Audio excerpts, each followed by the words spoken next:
Hello, good morning all. I welcome you all for my subject Big Data Analytics. As you people know, we have completed some of the basic concepts with respect to Hadoop distributed file system. Hadoop distributed file system mainly helps to maintain distributed storage over a network. And today we are going to concern more about the components in the Hadoop distributed file system.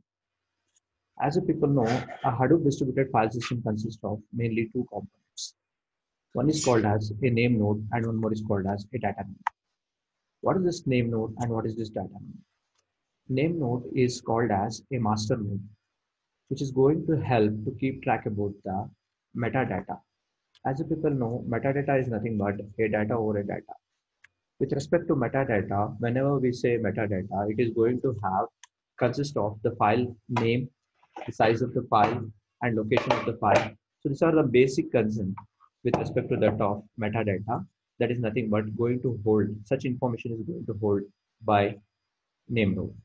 And when we are going to come to the data node, what is this data node and what is the purpose of this data node? Data node is nothing but called as a slave node.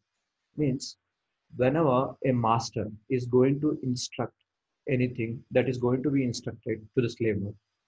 So in this regards, this data node is nothing but it's going to act like a slave node. So what is the purpose of the slave node and what's the purpose of the data node? That is nothing but data node and name node. So as I told, name node is nothing but it is going to instruct what the data node should do. So what data node actually do? The data node is going to hold the actual information and the name node is going to hold the abstract information. That is nothing but metadata. So how it is going to hold, let us see. So whenever the data comes from the name node towards the data node, it is going to break the data into blocks. Okay. Is there any criteria to break the data into blocks? Yes, obvious there is a criteria to break the data into blocks. Okay, so each data should be of minimum size of 64 MB. And breaking such data into segments and blocks, it is going to send to the data node. And data node is going to hold such data. And it is going to hold only based on the mapping that is going to be done by the name node towards the data node. So that the whole and sole responsibility of the holding of the data is of the data node, and sending such information is towards the by the name node. So name node can decide which data should go to which block of the data node because name node is holding n data nodes.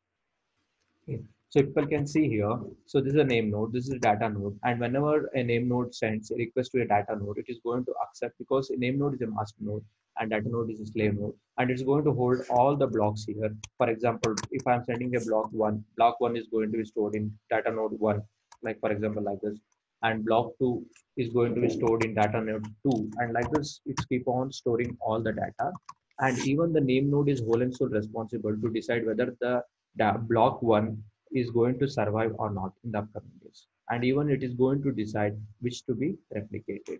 So we will continue the rest of the part in the upcoming classes. Thank you.